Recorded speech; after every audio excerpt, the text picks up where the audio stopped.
Next so ఏపీలో ఎంపీగా షర్మిల గారు చేస్తున్నారు, కడప నుంచి పోటీ చేస్తున్నారు. ఆవిడకి గెలుపుందా? అలాగే ముందు ముందు కాంగ్రెస్ పరిస్థితి ఎలా ఉండబోతుంది కడపలో? షర్మిల గారి జాతకం ఒకసారి నేను చూశానమ్మా. సో షర్మిల గారి జాతకం 2025 ఫిబ్రవరి నుంచి ఇప్పుడు కొన్న దానికన్నా కూడా ఇబ్బందులు ఎక్కువ అవుతాయి.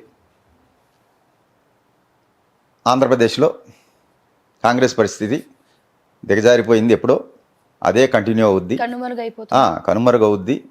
ఇక్కడ ఆంధ్రప్రదేశ్లో రేపు మళ్ళీ సీఎం అయ్యే జగన్మోహన్ రెడ్డి గారు 2034 వరకు కూడా ఈయనే సీఎం పదవిలో ఉంటారు. 2019లో ఎక్కిన జగన్మోహన్ రెడ్డి గారు 2034 వరకు ఇదే పదవిలో కొనసాగుతారు. తర్వాత ఒక 5 years ఆయనకి గ్యాప్ వస్తుంది. 39 వచ్చేటప్పటికి మళ్ళీ సీఎం అయ్యి మళ్ళీ ఒక 2 times కదండి, నెక్స్ట్ 3 times అమ్మా. 2019, 24, 29 కూడా ఆయనే అయ్యి 34కి దిగిపోయి ఒక 5 years గ్యాప్ వచ్చి 39లో అయ్యి మళ్ళీ ఒక 5 ఏళ్ళు చేసి ఆయన జీవిత కాలంలో ఒక 20 సంవత్సరాల యోగం ఉంది. చంద్రబాబు నాయుడు గారికి ఎలాగ 14 సంవత్సరాల యోగం ఉందో, కేసీఆర్ గారికి ఎలాగ 9.5 ఏళ్ళు యోగం ఉందో, అలాగే జగన్మోహన్ రెడ్డి గారికి కూడా ఒక 20 సంవత్సరాల యోగం ఉంది. ఇది కాలం నిర్ణయించింది. ఇప్పుడు మేము చెప్తున్నాం ఇక్కడ కూర్చుని, రేపు ఇది ఇవాళ 20వ తారీఖు, రేపు 4వ తారీఖు రిజల్ట్ వచ్చాకే కదా ఆయన సీఎం అయిందా లేదా అనేది తెలిసేది. ఇప్పుడు నేను చెప్పింది నిజమా కాదా అని. మళ్ళీ 29 ఎలక్షన్లో ఆయన గెలిచి మళ్ళీ సీఎం అయితేనే కదా ఈ ఉదయభాస్కర్ అనేవాడు చెప్పింది నిజమా కాదని తెలిసేది. 34 దాకా ఎన్ని సంవత్సరాలు ఉంది, వెయిట్ చేయాలి. రిజల్ట్ వస్తాకి మనం చెప్పిన మాట జరిగిందా లేదా అని తెలుసుకుంటాకి 9 సంవత్సరాలు పడద్ది, లేదా 10 సంవత్సరాలు పడద్ది. అది రిజల్ట్ రావటానికి. మీరు ఇందాక పదే జగన్ సీఎం అవుతారని ఖచ్చితంగా బలగుద్ది చెప్తున్నారు. సీఎం మళ్ళీ ఇంకొకసారి జగన్ గారు అవుతే రాష్ట్ర పరిస్థితి ఎలా ఉండబోతుంది? ఏపీ సీఎం మళ్ళీ జగన్మోహన్ రెడ్డి గారు అవుతారు. రాష్ట్రాన్ని పరుగులు పెట్టిస్తాడు, అభివృద్ధి పదంలో ప్రగతి పదంలో నడిపిస్తారు. ఇప్పుడు చెప్పే అన్నీ కూడా అభివృద్ధి ఏముంది అనేది వాళ్ళకి అజ్ఞానం అనే కళ్ళు పొరలు కమ్మి ఏమీ కనపట్ల. ఏది జగన్మోహన్ రెడ్డి చేసిన అభివృద్ధి ఒక మాయ కమ్మి వాళ్ళకేం కనపట్ల. ఆ మాయ పొర తొలగినప్పుడు అభివృద్ధి ఏంటనేది కనపడద్దమ్మా. పిఠాపురం నుంచి మనకు తెలిసిందే పవన్ కళ్యాణ్ గారు, వంగగీత గారు పోటీ చేయడం జరిగింది. గెలుపు ఎవరి వైపు ఉంటుంది ఈసారి? పిఠాపురం నుంచి పవన్ కళ్యాణ్ గారు గెలుస్తారా? అసెంబ్లీకి వెళ్లే ఛాన్సులు ఉన్నాయా? నేను ఎప్పుడో చెప్పానమ్మా, అక్టోబర్ 11 వచ్చిన వీడియోలో సుమన్ టీవీలో, పవన్ కళ్యాణ్ గారు కూటమిలో వెళ్తే గెలుస్తారు, ఒంటరిగా వెళ్తే గెలవరని చెప్పాను. అది ఆన్ రికార్డే ఉంది. ఇప్పుడు కూడా కూటమిలో వెళ్ళారు కాబట్టి గెలుపు అవకాశాలే ఉన్నాయి ఆయనకి, అసెంబ్లీలోకి అడుగుపెట్టే అవకాశాలే ఉన్నాయి. దేశవ్యాప్తంగా అధికారంలోకి వచ్చే పార్టీ ఏది? దేశవ్యాప్తంగా నేను ఎప్పుడో చెప్పాను గత ఇంటర్వ్యూల్లోనే, మళ్ళీ బీజేపీ వస్తుందమ్మా ఎన్డీఏ కూటమికి. అప్పుడు 305, 310 సీట్లతో అని చెప్పాను. ఇప్పుడు మీ టీవీలో కూర్చుని ఎన్డీఏ బలం అది లోపలున్న బయట నుంచి మద్దతు ఇచ్చిన పార్టీలతో అయినా సరే ఏదైనా ఎన్డీఏ బలం పార్లమెంట్లో 360 సీట్లు ఉంటాయి. లోపల ఉండకుండా బయట నుంచి మద్దతు ఇచ్చేవాళ్ళు ఉంటారు. ఉదాహరణ జగన్మోహన్ రెడ్డి బయట నుంచే మద్దతు ఇచ్చాడు కదా బీజేపీకి గత 5 సంవత్సరాలు. అలాగా ఇచ్చిన ఏదైనా ఎన్డీఏ కూటమిది 360 సీట్లు బలం పార్లమెంట్లో ఉంటుంది. ఏపీలో 25 ఎంపీ సీట్లు ఉన్నాయి. మరి వైఎస్ఆర్సీపీకి ఎన్ని సీట్లు రావచ్చు? అలాగే తెలంగాణలో ఏ పార్టీకి ఎంపీ సీట్లు ఎన్ని రావచ్చు? ఆంధ్రాలో వైసీపీకి నేను చెప్పేది 20 ఎంపీ స్థానాలు వస్తాయని, కూటమికి 5 వస్తాయని చెప్పడం జరుగుతుంది. అలాగే తెలంగాణలో కూడా కాంగ్రెస్కి ఒక 9 ఎంపీ స్థానాలు వస్తాయి, ఎంఐఎం ఒకటి వస్తుంది, ఒక బీఆర్ఎస్ 3 నుంచి 4 ఉండొచ్చు, బీజేపీ ఒక 3 స్థానాలు ఉంటుందమ్మా, ప్లస్ ఆర్ మైనస్. ప్రస్తుతం జగన్ గారి జాతకం ఎలా ఉంది, అలాగే బాబు గారి జాతకం ఎలా ఉంది? జగన్ గారి జాతకం అయితే ప్రస్తుతం ఆయన కన్యా లగ్నం, ఆరుద్ర నక్షత్రంలో పుట్టాడు. బుధ మహాదశలో శుక్రుడి యొక్క అంతర్దశ నడుగుతుంది. రేపు నవంబర్ వరకు కూడా, అదే రేపు అక్టోబర్ డిసెంబర్ వరకు కూడా బుధ శుక్రులు ఇద్దరు అక్కడే ఉన్నారు వృచ్చికంలో. ఆయన జాతకం చూసామమ్మా. ఆయన జాతకం ప్రకారం మళ్ళీ 122 సీట్లు గెలుచుకుని మళ్ళీ ముఖ్యమంత్రిగా ఆయన ప్రమాణ స్వీకారం రేపు ఆంధ్రాకి మళ్ళీ చేస్తారు వైజాగ్లో. రైట్. ఇది సత్యం. సో సీఎం రేవంత్ రెడ్డి గారు ఇందాక మనం డిస్కషన్ చేసుకున్న ప్రకారంగా 5 ఏళ్ల పరిపాలనలో ఉంటారని కొంతమంది, ఉండరు అని కొంతమంది, మధ్యలో దిగిపోతారని కొంతమంది. ప్రస్తుతం ఆయన జాతరీత్యా ఆయన సిచ్యువేషన్ ఎలా ఉండబోతుంది? నేను చూశానమ్మా ఆయన జాతకం, వేరే విశ్లేషణలో చెప్పాను.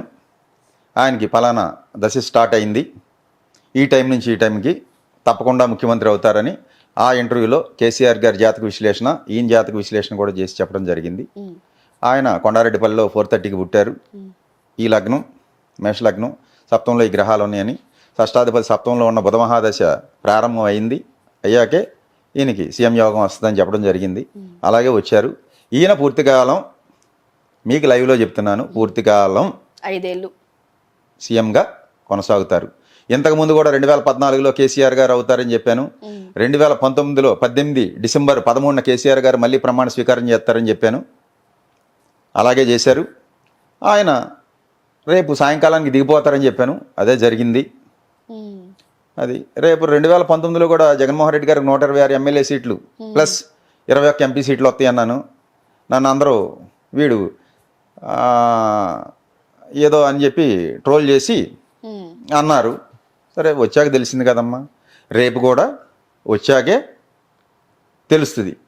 ఈలోపు ఈ 10 రోజుల్లో 15 రోజులు ఉంది మన వీడియో వచ్చేటప్పటికి రిజల్ట్ వస్తుంది. 15 రోజుల్లో కామెంట్లు చేస్తూనే ఉంటారు, వాళ్ళందరినీ మనం పట్టించుకోమమ్మా. ఇది తెలంగాణలో బీఆర్ఎస్ పార్టీ అంతమైపోతుంది, ఇంకా కేసీఆర్ జైలుకి వెళ్తాడు అని అంటున్నారు. ప్రజెంట్ కేసీఆర్ గారి జాతక ప్రకారంగా ఆయన సిచ్యువేషన్ ఎలా ఉండబోతుంది గురు? అదే సిచ్యువేషన్ అయితే బాగోలేదమ్మా. నేను చెప్పాను అక్టోబర్ 9 నుంచి ఎప్పటి నుంచో ఆయనకి బాగోలేదు, బ్యాడ్ టైం స్టార్ట్ అయిందని.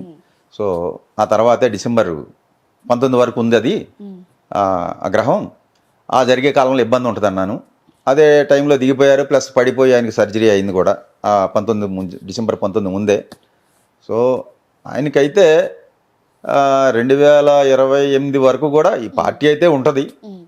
ఆ తర్వాత ఆలోచించాలి ఉంటుందా ఉండదా అనేది. ఇది ఒక పర్సనల్ క్వశ్చన్ గురువు గారు మీ గురించే. మీ దగ్గర ఉన్న ఒక మంత్రదండం ఒక వింతగా ఉంది, అసలు నేను ఎప్పుడు కూడా చూడలేదు దాన్ని. సో దాంతో జాతకం ఎలా చెప్తారు? దాంతో జాతకం చెప్పడం కాదమ్మా, భవిష్యత్తు చెప్తున్నాం. రేపు అదే జాతకం అనేది కాదు ఇక్కడ. జాతకం అంటే హారోస్కోప్ కావాలి, గ్రహాలు ఇవి అవి అది డివైన్ ఆస్ట్రాలజీ అని చెప్పి విశ్వంలో ఉన్న శక్తికి, విశ్వంలో ఒక శక్తి నడిపిస్తుంది కదా, దానికి కనెక్ట్ అయ్యేదే. అది ఒక ఇన్స్ట్రుమెంట్ మంత్రదండం అనేది. నేను చూసేది ఇదంతా జనాల్ని మోసం చేయడానికి అని కొంతమంది చెప్పిన ప్రజలకి మీరు ఇచ్చే సమాధానం ఏంటి? తప్పే ఉందండి, యద్భావం తద్భవతి. ఇప్పుడు మీరు మోసం చేస్తున్నారు అనుకున్నారనుకోండి, నాలో ఒక మోసగాడు కనపడతాడు. ఇప్పుడు నేను పలికేది సత్యం అనుకోండి, నేను చెప్పింది జరిగింది చాలామందికి, వాళ్ళందరూ ఏమనుకుంటారు, ఓహో ఈయన చెప్పింది జరిగింది అని అనుకుంటారు కదా. అది ఇక్కడ నేను జనాలను మోసం చేసి నేను డబ్బులు సంపాదించుకుని నీకు ఆ పూజలు చేయాలి, ఈ హోమాలు చేయాలి, 10 లక్షలు పట్టురా, 12 లక్షలు అవుద్దని నేనేం చెప్పట్లేదు కదా. లేకపోతే ₹1,00,000 తీసుకురా, 50,000 తీసుకురా అని ఎక్కడన్నా నేను నా దగ్గర అడిగిన వాళ్ళకి గోచార రీత్యా ఈ గ్రహాలు బాగోలేదు, దశాంతర దశలు రీత్యా ఈ గ్రహాలు బాగోలేదు, ఇవన్నిటికి కలిపి ఎంఆర్పి ప్యాకేజ్ ఇది, లేకపోతే త్రయంబకేశ్వర్ వెళ్ళు, లేదా అక్కడికి వెళ్ళు, ఇక్కడికి వెళ్ళు, శని సింగనాపూర్ వెళ్ళు, శని బాగోపోతే, రాహుగ్రహం బాగోపోతే కుక్కి సుబ్రహ్మణ్య స్వామి దగ్గరికి వెళ్ళు, ఇవన్నీ నేనే పూజలు ఏం చెప్పి ఇట్లా. రాహు నీ పక్కన ఇంట్లో రాహు ఉన్నా అక్కడ భగవంతుడు ఉన్నాడు.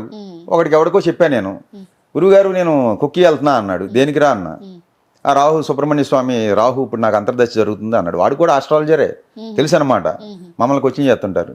ఈ రాహు గ్రహం నీ పక్కన లేదా అన్న అంటే, ఎక్కడ ఉంది గురుగారు, కుక్కీలో ఉన్నాడు అన్నాడు. అవి పుణ్యక్షేత్రాలు అయ్యో ప్రశస్తమైన కాలంలో పుట్టిని అక్కడే ఉంటాడండి భగవంతుడు, నీ పక్కన ఉన్న విగ్రహంలో కూడా ఉన్నాడు, నువ్వు చూడగలిగే భావంతో ఉంటుంది అన్న. లేదు వెళ్తున్నా అన్నాడు. సరే నీ కర్మ వెళ్ళి అన్న. వత్త ఔటర్ రింగ్ రోడ్లో హైదరాబాద్ ఎక్కాక యాక్సిడెంట్ అయింది. హాస్పిటల్లోని ఫోన్ చేశాడు, గురువుగారు కుక్కీ వెళ్ళి వస్తున్నాము, కారు చెత్త అయిపోయింది, మేము బతికున్నాము అన్నాడు. వెళ్ళకపోతే జరిగేది కాదు కదా. మరి కుక్కీలో ఉన్న రాహు ఏం చేసింది చెప్పండి. ఎంతోమంది పుణ్యక్షేత్రాలకు వెళ్తా యాక్సిడెంట్లే చనిపోతున్నారు. నిజమే. మరి ఆ భగవంతుడు రక్షించాలి కదా. కర్మని ఎవడో తప్పించలేడమ్మా. ఇక్కడ మేము కూర్చుని నేను చెప్పినా ఇంకోటి చెప్పినా ఎవడో చెప్పినా కబుర్లు చెప్తాం తప్ప కాలక్షేపానికి జనాలకి ఈ కర్మని ఎవడో తప్పించలేడు. ఇప్పుడు అక్కడ జగన్మోహన్ రెడ్డికి అవ్వాలని ఉంది, అదే అవుద్ది. అర్థమైందండి? దాన్ని నాకు ఇష్టం ఉన్నా లేకపోయినా ఎవడన్నా తప్పించలేము, దీన్ని ఎవడో మార్చలేము. ఏమి రాసి ఉంటుంది, ఫిక్స్ అయిపోయి ఉంటుందండి, అవును, అదే జరుగుద్ది. దానికి తగ్గట్టే ఆ జీవుడు డ్యాన్సులు వేస్తాడు. అంతే. అర్థమైందండి? నేను ఆడతా అనుకునేది అజ్ఞానం. నేను సంపాదించే 100 కోట్లు లేదా బిర్లా టాటా అనుకుంటాడు. ఏది పెద్ద పెద్ద వాళ్ళు అందరూ వీడు సంపాదించేది 100, వీడు లేనికి ముందు ఉంది డబ్బు, వీడు పోయాక డబ్బు ఉంటుంది. వీడు వస్తా డబ్బు ఏమి లేదు, కొత్తగా సంపాదించారు, తీసుకెళ్తా పట్టుకెళ్ళేది లేదు. నేను సంపాదించేది అనుకునేంటి? ఇప్పుడు ఇక్కడ కూర్చుని నేను చెప్పా జ్యోతిష్యం జరిగింది, నేను చెప్పే జరిగింది అనేది ఒక అజ్ఞానం. అది జరగాల్సి ఉన్నది జరుగుద్ది, దాన్ని తెలుసుకుని చెప్పడమే జ్యోతిష్యం. అది ఒక దైవానుగ్రహం ఉంటే వస్తుంది, అంతే తప్ప ఇక్కడ నేను చెప్పాను అనుకున్నాను అనుకోమ్మా, అది అహంకారం వస్తుంది, అది అజ్ఞానం. తర్వాత భగవంతుడు ఒకటి వేసాడు అనుకోండి, మళ్ళీ పాతాళంలో పోతాం. అది గురుగారు, చివరిగా మంగళగిరి నుంచి లోకేష్ గారు అలాగే లావణ్య గారు పోటీ చేశారు. సో గెలుపు ఎవరి వైపు ఉంది ఈసారి? లోకేష్ గారు ఏమైనా గెలిచే అవకాశాలు? అదే 4 నెలల క్రితం అయితే గంజి చిరంజీవి టికెట్ డిక్లేర్ అయినప్పుడు ఒక 2000-2500తో గంజి చిరంజీవి గారు గెలవచ్చు అని చెప్పానమ్మా. సో ఆయన టికెట్ మార్చేశారు, చిరంజీవి సీట్ చినిగిపోయి మురుగుడు లావణ్య వచ్చింది అక్కడ. మరి ఎందుకు జరిగిందో ఇప్పుడైతే నాకు కనపడే ఇదిలో ఒక 2500లో లోకేష్ గారే గెలవచ్చు అని చెప్తున్నాను. అది ఈసారి అయితే గెలుపు ఉంది, గెలవచ్చు. Thank you Guruji. అలాగేమ్మా. ఇప్పుడు ఆపరేషన్ లేకుండానే మోకాళ్లకు ప్లాస్మా ట్రీట్మెంట్, మీ ఆర్థోపెటిక్ సమస్యలన్నిటికీ రోబోటిక్ టెక్నాలజీ ద్వారా తక్కువ ఖర్చుతో శాశ్వత పరిష్కారం, ఫ్రీ కన్సల్టేషన్, ప్రతి ట్రీట్మెంట్ పై 20% డిస్కౌంట్. ఈ ఆఫర్ కొద్ది రోజులు మాత్రమే, త్వరపడండి. V9 hospitals 9281465842.